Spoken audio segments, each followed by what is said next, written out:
Hello guys, இன்றைக்கி polity கிளாஸில் என்ன பார்க்க போகிறோம் அப்படின்னு பார்த்தீங்க அப்படின்னா, நான் கான்ஸ்டியூஷனல் பாடிஸில் ரிமைனிங் இருக்கிறது பார்க்கலாம். ஓகேவா?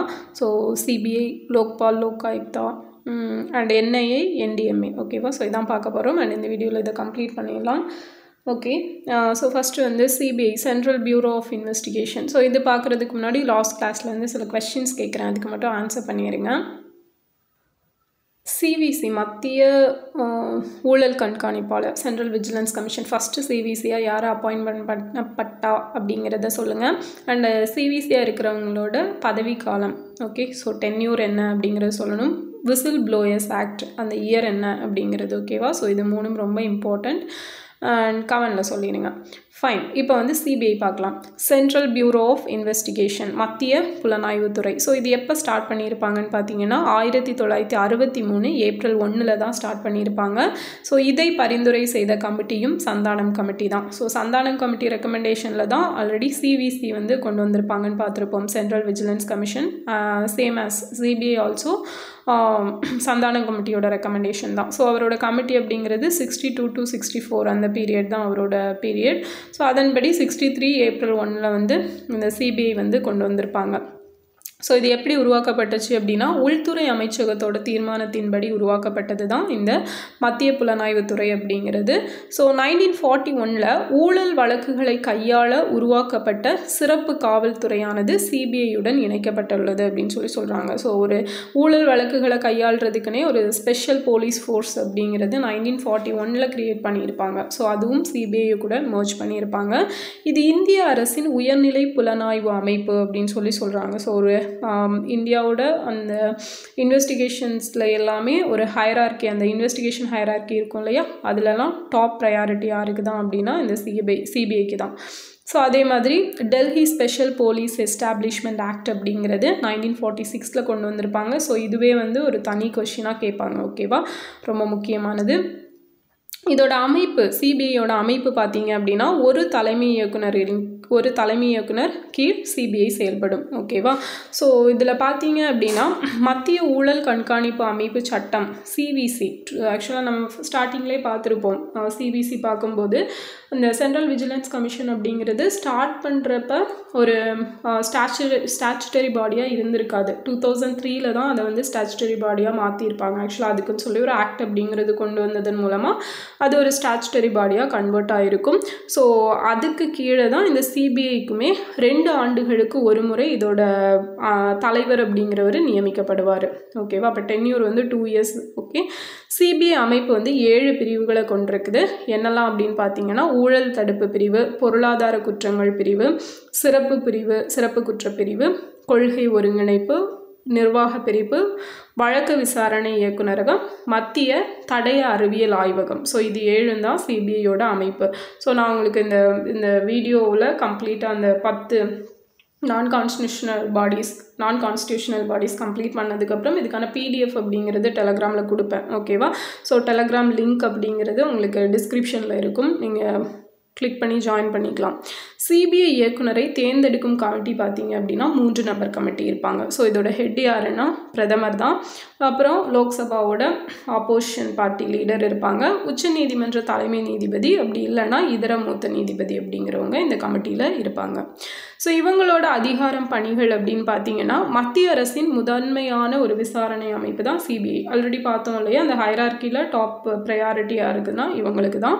முக்கியத்துவமான ஊழல் வழக்கு, பொருளாதார குற்ற வழக்கு, தீவிரவாத வழக்கு, இது எல்லாத்தையும் விசாரிக்கும் அதிகாரம் படைத்தது எதுனா இந்த சிபிஐ. அண்ட் லோக்பால் மற்றும் சிவிசிகளுக்கு உதவியாக இருக்கும் central vigilance commission and also Lokpal. அடுத்தது பார்ப்போம். ஸோ இது ரெண்டுக்குமே உதவியாக இருக்கக்கூடியது இந்த சிபிஐ. மாநில அரசுகளின் வேண்டுகோளின்படி முக்கியத்துவம் வாய்ந்த வழக்குகளையும் விசாரணை செய்யும். ஸோ இப்போ ஒரு ஸ்டேட்டில் ஏதாவது ப்ராப்ளம் வருது அப்படின்னா நமக்கு சும்மா சொல்லுவாங்கள்ல, சிபிஐட்ட கொடுத்துடலாம் அந்த மாதிரி. ஸோ சிபிஐட்ட அவங்க ஏதாவது கேசஸ் ஒப்படைச்சாங்க அப்படின்னா அதையுமே இவங்க கேரி பண்ணிப்பாங்க. குற்றங்கள் பற்றிய விசாரணையின் அறிக்கையை யார்கிட்ட சமர்ப்பிப்பாங்க அப்படின்னா சென்ட்ரல் கவர்மெண்ட் கிட்ட சமர்ப்பிப்பாங்க. ஓகே, ஸோ இதுதான் வந்து சிபிஐ. நெக்ஸ்ட் பார்த்தோம் அப்படின்னா லோக்பால் அண்ட் லோகாயுக்தா. ஸோ இது ஆல்ரெடி நான் கரண்ட் அஃபேர்ஸ்லேயே நிறைய டைம் சொல்லியிருப்பேன். ஸோ லோக்பால் அப்படிங்கிறது பார்த்தீங்க அப்படின்னா சென்ட்ரல் லெவலில் ஊழல் எல்லாம் புரிகிறவங்கள அவங்கள விசாரிக்கிறதுக்கான ஒரு அமைப்பு தான் லோக்பால். அதுவே ஸ்டேட் லெவலில் ஒவ்வொரு மாநிலங்கள் அளவில் பார்த்துட்டோம் அப்படின்னா ஸோ அதுக்காக உருவாக்கப்பட்டது தான் லோக் ஆயுக்தா. ஓகே, ஸோ இதோட ஹிஸ்ட்ரி அப்படிங்கிறது ஃபஸ்ட் பார்த்துடலாம். ஓம்புட்ஸ்மேன் அப்படிம்பாங்க, ombudsman or ombudsman whatever. So இந்த இது வந்து குறை தீர்க்கும் ஒரு அமைப்பு அப்படின்னு சொல்லலாம். இந்த ஒரு முறை அப்படிங்கிறது முதல்ல எங்கே கொண்டு வரப்பட்டுச்சுன்னா ஸ்வீடனில் தான் கொண்டு வந்திருப்பாங்க. 1809 கொண்டு வரப்பட்டிருக்கும். ஸோ ஓம்புட்ஸ்மேன் அமைப்பை ஏற்றுக்கொண்ட முதல் காமன்வெல்த் கண்ட்ரி எதுன்னு பார்த்தீங்கன்னா நியூசிலாந்து. 1962 வந்து ஆக்சுவலாக ஃபஸ்ட்டாக கொண்டு வந்ததுன்னு கேட்டால் ஸ்வீடன் தான், டவுட்டே கிடையாது. ஃபஸ்ட்டாக இதை அக்செப்ட் பண்ணிக்கிட்ட ஒரு காமன்வெல்த் கண்ட்ரி எதுனா நியூசிலாந்து 1962. ஸோ இந்தியாவோட இந்த குறை தீர்க்கும் அமைப்பாக செயல்படக்கூடியது தான் லோக்பாலும் லோகாயுக்தாவும். அப்போது ஓம்புட்ஸ்மேன் ஆஃப் இந்தியா அப்படின்னு கேட்டால் லோக்பால் அண்ட் லோகாயுக்தா அப்படிங்கிறது தெரியணும். ஓகே, இப்போ லோக்பால் பார்க்கலாம். லோக்பால் அப்படிங்கிற ஒன்று உருவாக்கலாம் அப்படின்னு சொல்லி பரிந்துரைத்த கமிட்டி எதுன்னு பார்த்தீங்கன்னா நிர்வாக சீர்திருத்த ஆணையம், அட்மினிஸ்ட்ரேட்டிவ் ரிஃபார்ம் கமிஷன், ஏஆர்சி இருக்காங்களா. ஸோ அவங்க தான் பரிந்துரைத்திருப்பாங்க. முதல் நிர்வாக சீர்திருத்த ஆணையம் 1966 to 70 வரைக்கும் இருந்திருக்கும் அந்த ஏஆர்சி. ஸோ அவங்க பரிந்துரையின் அடிப்படையில் தான் லோக்பால் அப்படிங்கிறது அமைக்கப்பட்டுச்சு. ஸோ இந்த முதல் நிர்வாக சீர்திருத்த ஆணையத்தோட தலைவர் யாராக இருந்திருப்பாங்க அப்படிங்கிறத கமெண்டில் சொல்லுங்கள். அடுத்தது பார்த்தீங்க அப்படின்னா மக்களோட குறைகளை களைய ஊழலுக்கு எதிராக புகார்களை விசாரிக்க தான் வந்து இந்த லோக்பால் அப்படிங்கிறது கொண்டு வரப்பட்டுச்சு. மத்திய அளவில் அமைச்சர் உயரதிகாரிகளுக்கு எதிராக எழும் ஊழல் புகாரை விசாரிக்க. ஸோ இதுதான் வந்து ரொம்ப இம்பார்ட்டண்டான பாயிண்ட். லோக்பால் லோகாயுக்தாவுக்கு வித்தியாசம் என்னென்னா இதுதான். சென்ட்ரல் லெவலில் விசாரித்தா அது லோக்பால், அதுவே ஸ்டேட் லெவலில் விசாரித்தா அது லோகாயுக்தா. ஸோ இந்த லோக்பாலுக்கு கீழே சென்ட்ரல் கவர்மெண்ட் அதிகாரிகள் எல்லாரும் வருவாங்க அப்படின்னா எல்லாருமே தான், பிரதமர் ஆகட்டும், இல்லை group A, group B, group C officers ஆகட்டும். ஸோ சென்ட்ரல் லெவலில் யாரெல்லாம் வந்து கவர்மெண்ட் ரிலேட்டடாக இருக்காங்களோ அவங்க எல்லாருமே இந்த லோக்பாலுக்கு கீழே வருவாங்க. ஸோ லோக்பால் தலைவரை நியமிக்கிறது யார் அப்படின்னா குடியரசுத் தலைவர். அண்ட் இவர் வந்து யார்கிட்ட கலந்து ஆலோசிப்பாங்க அப்படின்னு பார்த்தீங்கன்னா உச்சநீதிமன்ற தலைமை நீதிபதி, லோக்சபாவோட சபாநாயகர், ராஜ்யசபாவோட தலைவர். ஓகேவா. ஸோ இவங்க கிட்ட தான் வந்து கலந்து ஆலோசித்து குடியரசுத் தலைவர் நியமிப்பார். ஸோ லோக்பால் மசோதா தாக்கல் செய்யப்பட்ட வருடங்கள், ஸோ இந்த ஆக்ட் பார்த்தீங்க அப்படின்னா 2013 தான் கொண்டு வந்திருப்பாங்க.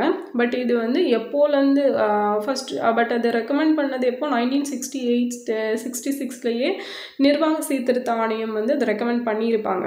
அப்போ இது ஃபஸ்ட்டாக எப்போ இதுக்கான பில் அப்படிங்கிறது பாஸ் பண்ணியிருப்பாங்கன்னு பார்த்தீங்கன்னா 1968 மே. ஸோ இதுவே ஒரு கொஸ்டின் ப்ரீவியஸ் எல்லாம் நிறைய டைம் கேட்டிருக்காங்க. ஃபஸ்ட்டாக லோக்பால் எப்போ தாக்கல் செய்யப்பட்டுச்சு அப்படின்னா 1968. அதுக்கப்புறம் 1971 ஒரு மசோதா தாக்கல் பண்ணியிருப்பாங்க. 77, 85, 89, 96, 98, 2001, 2011, 2011 டிசம்பர். டோட்டலாக ஒரு 10 முறை அப்படிங்கிறது தாக்கல் செய்யப்பட்டு தான் ஃபைனலாக அது ஓகே அப்படின்னு சொல்லி அக்செப்ட் பண்ணியிருப்பாங்க. ஸோ அந்த ஆக்ட் எப்போ கொண்டு வரப்பட்டுச்சுன்னா 2013 லோக்பால் லோகாயுக்தா சட்டம் 2013 கொண்டு வந்திருப்பாங்க. ஸோ மெயினாக இதுக்கு கூட அண்ணா ஹசாரே அவர் வந்து மெயினாக இருந்திருப்பார் இந்த லோக்பால் லோகாயுக்தா கொண்டு வர்றதுக்கு. உண்ணாவிரதங்கள் எல்லாம் மேற்கொண்டிருப்பார். அதுக்கப்புறம் தான் வந்து இதை கொண்டு வந்திருப்பாங்க. அண்ட் மத்திய அளவில் லோக்பால், மாநில அளவில் லோகாயுக்தா. ஸோ லோக்பால் விசாரிக்கிறது யாரெல்லாம்? பிரதமர், அமைச்சர், பாராளுமன்ற உறுப்பினர், குரூப் ஏபிசிடி அலுவலர்கள், மத்திய அரசு ஊழியர்கள். ஸோ எல்லாரையுமே வந்து லோக்பால் வந்து விசாரிக்கிறாங்க. லோக்பால் அமைப்பு பார்த்தீங்க அப்படின்னா ரொம்ப முக்கியம். ஒரு தலைவர் ப்ளஸ் 8க்கும் மேற்படாத உறுப்பினர்கள், 1+8 அப்படிங்கிற ஸ்ட்ரக்சரில் இருப்பாங்க. ஸோ 50% ஆஃப் மெம்பர்ஸ் வந்து ஜுடிஷியரி ரிலேட்டடாக இருக்கணும். 50% ஆஃப் மெம்பர்ஸ் வந்து எஸ்சி, எஸ்டி, ஓபிசி, அப்புறம் வந்து மைனாரிட்டிஸ் அண்ட் பெண்கள் கண்டிப்பாக இருக்கணும். ஓகேவா. So 50% from judiciary and 50% from non judiciary but with the அந்த quality of SC, ST, OBC. So இதை பேஸ் பண்ணி இருக்கணும். ஸோ இதை தேர்வு செய்யும் கமிட்டி, ஸோ யார் நியமனம் பண்ணுறதுன்னு பார்த்தோம். அவங்க யார் கூட கலந்து ஆலோசிப்பாங்க அப்படின்னு சொல்லி பார்த்தோம். ஸோ இவங்களுக்கு ரெக்கமெண்ட் பண்ணுற கமிட்டியில் யாரெல்லாம் இருப்பாங்கன்னு பார்த்தீங்கன்னா பிரதமர், லோக்சபாவோட சபாநாயகர், லோக்சபாவோட ஆப்போசிஷன் பார்ட்டி லீடர் அண்ட் உச்ச நீதிமன்றத்தோட தலைமை நீதிபதி, இவங்க எல்லாருமே இருப்பாங்க. இப்போ லோக் ஆயுக்தா, ஸோ லோக்பால் பார்த்துட்டோம். லோக் ஆயுக்தா, ஸோ லோக் ஆயுக்தா கீழே சேம் அங்கே சென்ட்ரல், இங்கே ஸ்டேட், அவ்வளோதான் வித்தியாசம். ஸ்டேட்டில் வந்து முதல்வர், அமைச்சர், சட்டமன்ற உறுப்பினர் உட்பட மாநில அரசு அலுவலர் ஆகியோரின் ஊழல் புகாரினை விசாரிக்கும் மாநில அளவிலான அமைப்பு தான் எதுன்னு பார்த்தீங்கன்னா லோக் ஆயுக்தா. ஸோ இதுவுமே முதலாவது நிர்வாக சீர்திருத்த குழு 1966 to 70 பீரியடில் இருந்திருப்பாங்கல்ல. ஸோ அவங்களோட ரெக்கமெண்டேஷன் படி உருவாக்கப்பட்டது தான். ரெண்டுக்குமே ஒரே ஆக்ட் தான் இல்லையா, 2013. ஸோ லோக்பால் லோக் ஆயுக்தா சட்டம் 2013 படி ஒவ்வொரு மாநிலமும் லோக் ஆயுக்தா அமைப்பை கொண்டு வரணும் அப்படிங்கிறது ஒரு ரூல். ஸோ லோக் ஆயுக்தா அமைப்பானது அனைத்து மாநிலங்களிலும் ஒரே மாதிரியாக இல்லாமல் வேறுபட்டும் இருக்குது. ஸோ சில ஸ்டேட்டில் வந்து லோக் ஆயுக்தா அப்படின்னு இருக்கும், சில ஸ்டேட்டில் உப லோக் ஆயுக்தா அப்படிங்கிறது வச்சுருப்பாங்க. ஓகேவா? ஸோ ஃபார் எக்ஸாம்பிள் எடுத்துட்டிங்கன்னா கர்நாடகா, ஆந்திரா, ராஜஸ்தான், மகாராஷ்டிரா. ஸோ இங்கெல்லாம் பார்த்தீங்க அப்படின்னா லோகாயுக்தா அப்படிங்கிற பேரில் இருக்காது, உப லோகாயுக்தா அப்படிங்கிற பேரில் இருக்கும். UPA. ஓகேவா? உப லோகாயுக்தா. எங்கெல்லாம்? கர்நாடகா, ஆந்திரா, ராஜஸ்தான் அண்ட் மகாராஷ்டிரா. ஸோ லோக் ஆயுக்தா அரசுக்கு பரிந்துரை மட்டும்தான் அளிக்கும், தண்டனை வழங்கும் அதிகாரம் இல்லை. மோஸ்ட் ஆஃப் த இந்த நான் கான்ஸ்டியூஷனல் பாடிஸ்க்கு எல்லாமே வந்து நான் ஆல்ரெடி சொல்லியிருப்பேன், ஜஸ்ட் அந்த அறிவுரை கொடுக்கறது மட்டும்தான் இவங்க வேலை. அந்த பனிஷ்மெண்ட் அப்படிங்கிறது கொடுக்கறதுக்கு இவங்களுக்கு மேக்ஸிமம் அதிகாரம் இருக்காது. ஓகேவா? ஸோ ஸ்டார்டிங் நித்தி ஆயோக்கில் இருந்து கடைசி வரைக்குமே அதுதான் இவங்களோடது. ஓகே, நித்தி ஆயோக் ஆகட்டும், ஸோ CVC எல்லாமே வந்து ஜஸ்ட் கவர்மெண்ட்டுக்கு ஒரு அட்வைசரி பாடி மாதிரி தான் செயல்படுவாங்களே தவிர பனிஷ்மெண்ட் அப்படிங்கிறது கொடுக்க முடியாது. ஸோ லோக் ஆயுக்தா ஆண்டறிக்கையை ஆளுநரிடம் சமர்ப்பிக்கும். அதுவே அங்கே பார்த்தீங்க அப்படின்னா லோக்பால் வந்து குடியரசுத் தலைவர்கிட்ட சமர்ப்பிப்பாங்க. முதலில் லோக் ஆயுக்தாவை நடைமுறைப்படுத்திய மாநிலம் எதுனா மகாராஷ்டிரா 1971 நடைமுறைப்படுத்தியிருப்பாங்க. பட் இதை வந்து ஃபஸ்ட்டாக மசோதா தாக்கல் பண்ண மாநிலம் வந்து ஒடிசா 1970 தாக்கல் பண்ணியிருப்பாங்க. பட் அவங்க அமலுக்கு கொண்டு வந்தது 1983 தான் கொண்டு வந்திருப்பாங்க. ஓகேவா? அதனால் ஃபஸ்ட்டு அமலுக்கு கொண்டு வந்த மாநிலம் மகாராஷ்டிரா தான். ஸோ அதுவும் ப்ரீவியஸ் இயர் கொஷின் தான். முதல் லோக்பால் யாருன்னு பார்த்தீங்கன்னா பினாக்கி சந்திரகோஷ். அண்ட் தற்போதைய லோக்பால் யாருன்னு பார்த்தீங்க அப்படின்னா அஜய் மாணிக்ராவ் கான்வில்கர், AM கான்வில்கர் அப்படின்னு சொல்லி சொல்லுவாங்க. ஸோ அவர் தான் இப்போ லோக்பாலாக இருக்கார். ஸோ லோக்பால் லோகாயுக்தா. ஸோ இவங்களோட பதவிக்காலம் பார்த்தீங்க அப்படின்னா 5 ஆண்டு அல்லது 65 வயது. ஸோ எது முன்னாடியும் அதுக்கேற்ற மாதிரி பதவி வச்சுப்பாங்க. இவங்க எல்லாருமே மறு நியமனத்திற்கு தகுதியற்றவர்கள். So important point. ஸோ நான் சொன்னேன் இல்லையா, 2013 ஆக்ட் படி ஒவ்வொரு ஸ்டேட்டுமே வந்து லோக் ஆயுக்தா அப்படிங்கிறத இம்ப்ளிமெண்ட் பண்ணணும் அப்படிங்கிறது ஒரு ரூல். பட் நம்ம தமிழ்நாடு வந்து இதை எப்போது லோக் ஆயுக்தா சட்டம் கொண்டு வந்திருப்பாங்கன்னு பார்த்தீங்கன்னா 2018. ஸோ 2018 ஜூலை 9 தமிழ்நாடு சட்டசபையில் லோக் ஆயுக்தா மசோதா அப்படிங்கிற ஒன்றை அறிமுகம் பண்ணியிருப்பாங்க. 2018 நவம்பர் 13 நடைமுறைக்கு வந்திருக்கும். 2019 ஏப்ரல் 21 செயல்பட தொடங்கி இருக்கும். ஓகே, ஸோ 3 டேட்டுமே ரொம்ப ரொம்ப முக்கியம். ஸோ இதோட ஸ்ட்ரக்சர் பார்த்தீங்கன்னா 1+4, அங்கே 1+8 பார்த்தோம்ல சென்ட்ரலில், இங்கே வந்து 1+4 அப்படின்னு சொல்லி இருப்பாங்க. தேர்வுக்குழு முதல்வர், சபாநாயகர், எதிர்க்கட்சி தலைவர் இருப்பாங்க. இவங்களை நியமிக்கிறது ஆளுநர். இப்போது தமிழ்நாடு லோகாயுக்தாவோட தலைவராக யார் இருக்காங்க அப்படின்னா ராஜாராம் அவர்கள் இருக்காங்க. ஓகே, ஸோ இதுதான் லோக்பால் லோகாயுக்தா அப்படிங்கிறது. So fine. ஸோ இன்னும் NIA அண்ட் NDMA, ஸோ அதை மட்டும் இன்னொரு வீடியோவில் தனியாக பார்த்துடலாம். ஓகேவா? ஸோ ECI ஆல்மோஸ்ட் இன்னும் 2 பேஜ் தான் இருக்குது. NIA ஒரு பேஜ், NDMA ஒரு பேஜ். ஓகே, அது சின்ன கான்செப்ட் தான். ஃபைன், இல்லையே பார்த்துடலாம். நேஷ்னல் இன்வெஸ்டிகேஷன் ஏஜென்சி, தேசிய புலனாய்வு முகமை. ஸோ இது NIA ஆக்ட் அப்படிங்கிறது 2008 கொண்டு வந்திருப்பாங்க. ஸோ அந்த ஆக்ட் படி இது எப்போ உருவாக்கப்பட்டிருக்கும் அப்படின்னா 2009 உருவாக்கப்பட்டிருக்கும்.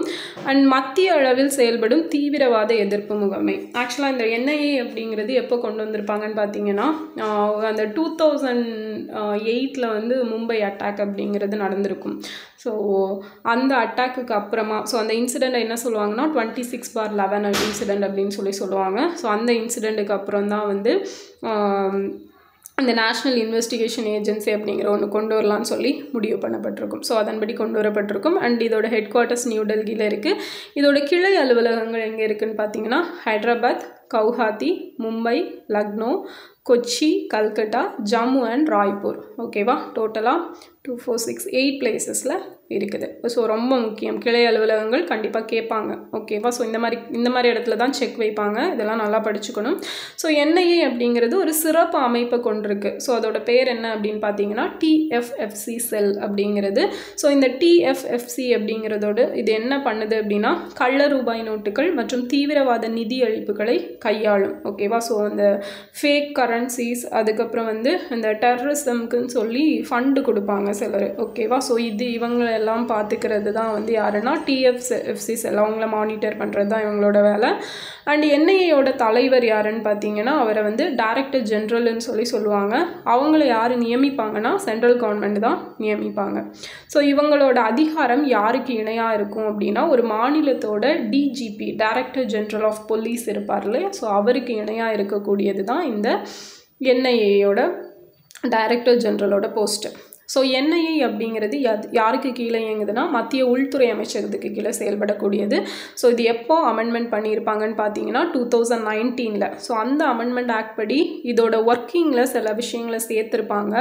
என்னெல்லாம்னா ஆழ்கடத்தல், போலி பணம், வங்கி பணம், தடை செய்யப்பட்ட ஆயுத உற்பத்தி, சைபர் தீவிரவாதம் மற்றும் வெடிப்பொருட்கள். ஓகேவா? ஸோ இந்த விஷயங்கள் ரிலேட்டடாக கண்காணிக்கிறதும் என்ஐஏயோட ஒர்க்கு தான் அப்படின்னு சொல்லி இந்த 2019 அமெண்ட்மெண்ட்டில் கொண்டு வரப்பட்டிருக்கும். ஓகே. ஸோ டோட்டலாக பார்த்தீங்க அப்படின்னா ஒரு கண்ட்ரிக்கு எதிராக செயல்படக்கூடிய எல்லா விஷயங்களையும் யார் தான் ஹேண்டில் பண்ணுறா அப்படின்னா இந்த நேஷ்னல் இன்வெஸ்டிகேஷன் ஏஜென்சி தான் ஹேண்டில் பண்ணுறாங்க. ஸோ நெக்ஸ்ட்டு ஃபைனலாக பார்க்க போகிறது நேஷ்னல் டிசாஸ்டர் மேனேஜ்மெண்ட் அத்தாரிட்டி. ஓகேவா? ஸோ இவங்க தேசிய பேரிடர் மேலாண்மை அண்ட் இந்த பேரிடர் மேலாண்மை சட்டம் அப்படிங்கிறது 2005 கொண்டு வந்திருப்பாங்க. அதை பேஸ் பண்ணி தான் என்டிஎம்ஏ அப்படிங்கிறது உருவாக்கப்பட்டிருக்கும். ஆக்சுவலாக எக்ஸாக்ட் டேட் பார்த்தீங்க அப்படின்னா டிசம்பர் 23 நம்ம தமிழ் புக்கில் கூட கொடுத்துருப்பாங்க. ஓகேவா? ஸோ இதோட அமைப்பு அப்படின்னு பார்த்தோம் அப்படின்னா 1+9 அப்படிங்கிற இதில் இருக்கும். இதோட தலைவர் பிரதமர் அண்ட் உறுப்பினர்கள் பிரதமரால் தேர்ந்தெடுக்கப்படுவாங்க. இது எந்த அமைச்சகத்துக்கு கீழே வருது அப்படின்னா மத்திய உள்துறை அமைச்சகத்துக்கு கீழே வரக்கூடியது. ஸோ இவங்களோட ஒர்க் என்னன்னு பார்த்தீங்க அப்படின்னா பேரிடர் காலங்களில் வழிமுறைகளை கொடுக்கறது அண்ட் அந்த வழிமுறைகளை பின்பற்றுறது யாரோட ஒர்க்காக இருக்கும் அப்படின்னா ஸ்டேட் டிசாஸ்டர் மேனேஜ்மெண்ட் அத்தாரிட்டி இருப்பாங்க இல்லையா ஒவ்வொரு மாநிலத்திலையும். ஸோ அவங்களோட ஒர்க்காக இருக்கும். அண்ட் என்டிஎம்ஏ வழிகாட்டுதலை இந்திய அரசோட அனைத்து துறைகளும் பின்பற்ற வேண்டும். ஓகேவா? அனைத்து துறைகள், அனைத்து அமைச்சகங்களும் பின்பற்ற வேண்டும் அப்படிங்கிறது தான் ஒரு மெயின் திங். அண்ட் அடுத்தது ஸ்டேட் டிசாஸ்டர் மேனேஜ்மெண்ட் அத்தாரிட்டி, மாநில பேரிடர் மேலாண்மை ஆணையம். ஸோ இதோட ஸ்ட்ரக்சரும் 1+9 அண்ட் இதோட தலைவர் முதல்வர். ஸோ இவங்களோட ஒர்க் என்ன சொன்ன மாதிரி என்டிஎம்ஏ என்னெல்லாம் சொல்கிறாங்களோ அதெல்லாம் இவங்க ஃபாலோ பண்ணணும். ஓகேவா? ஸோ தமிழ்நாட்டில் ஆக்சுவலாக டிசாஸ்டர் மேனேஜ்மெண்ட் அமைப்பு அப்படிங்கிறது 2003 ஆக்சுவலாக கொண்டு வந்துடுவாங்க. ஓகேவா? அதுக்கப்புறம் தான் நேஷ்னல் லெவலில் ஆக்ட் அப்படிங்கிறது கொண்டு வருவாங்க. அதன்படி அந்த ஆக்டுக்கு கீழே சில விரிவாக்கங்களோட நம்ம எகெயின் சில சேஞ்சஸோடு கொண்டு வந்திருப்பாங்க தமிழ்நாட்டில். ஓகே. ஸோ அதையும் ஞாபகம் வச்சுக்கோங்க. அடுத்தது டிஸ்ட்ரிக்ட் டிசாஸ்டர் மேனேஜ்மெண்ட் அத்தாரிட்டி, மாவட்ட பேரிடர் மேலாண்மை ஆணையம். இதோட அமைப்பு பார்த்தீங்கன்னா 1+7 அப்படின்னு இருப்பாங்க. தலைவர் மாவட்ட ஆட்சியர். இதோட சிஇஓவை நியமிக்கிறது யாருன்னா ஸ்டேட் கவர்மெண்ட் நியமிப்பாங்க. ஓகே. ஸோ மாநில உதவி எண் பார்த்தீங்கன்னா 1070, மாவட்ட உதவி எண் 1077. ஓகே. ஸோ இது ரொம்ப ரொம்ப முக்கியம். ஓகேவா? ஸோ இது எல்லாமே இதில் இம்பார்ட்டன்ட் பாயிண்ட்ஸ். அண்ட் இந்த டிஸ்ட்ரிக்ட் டிசாஸ்டர் மேனேஜ்மெண்ட் அத்தாரிட்டியை பொறுத்த வரைக்கும் எக்ஸ்ட்ராவாக சில ஒர்க்ஸ் இருக்கும். என்னென்னா நேஷ்னல் டிசாஸ்டர் மேனேஜ்மெண்ட் அத்தாரிட்டி என்ன சொல்கிறாங்களோ அதையும் பார்த்துக்கணும். ஸ்டேட் டிசாஸ்டர் மேனேஜ்மெண்ட் அத்தாரிட்டி என்ன சொல்கிறாங்களோ அதையும் ஃபாலோ பண்ணணும். ப்ளஸ் அந்த டிஸ்ட்ரிக்டில் என்னென்ன ப்ராப்ளம் இருக்குன்னு அவங்களுக்கு தான் தெரியும் இல்லையா? ஸோ அதுக்கான வழிமுறைகளையும் இவங்க உருவாக்கி அதையும் எல்லாரையும் ஃபாலோ பண்ண வைக்கணும். ஓகேவா? ஸோ டிஸ்ட்ரிக்ட் டிசாஸ்டர் மேனேஜ்மெண்ட் அத்தாரிட்டிக்கு கொஞ்சம் எக்ஸ்ட்ரா ஒர்க்ஸ் இருக்குது. ஸோ இதுதான் நான் கான்ஸ்டியூஷனல் பாடிஸ். டோட்டலாக ஒரு 10 நான் கான்ஸ்டியூஷனல் பாடிஸ் அப்படிங்கிறது பார்த்தோம்.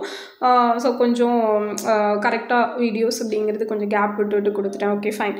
அண்ட் எல்லோரும் ஃபாலோ பண்ணியிருப்பீங்கன்னு நினைக்கிறேன். அண்ட் இதோட பிடிஎஃப் அப்படிங்கிறது டெலகிராமில் அப்லோட் பண்ணுறேன். ஓகே. ஸோ டவுன்லோட் பண்ணி பிரிண்ட் போட்டு வச்சுக்கோங்க. ஆர்எல்ஸ் நோட்ஸ் எடுத்துக்கிட்டாலும் சரிதான்.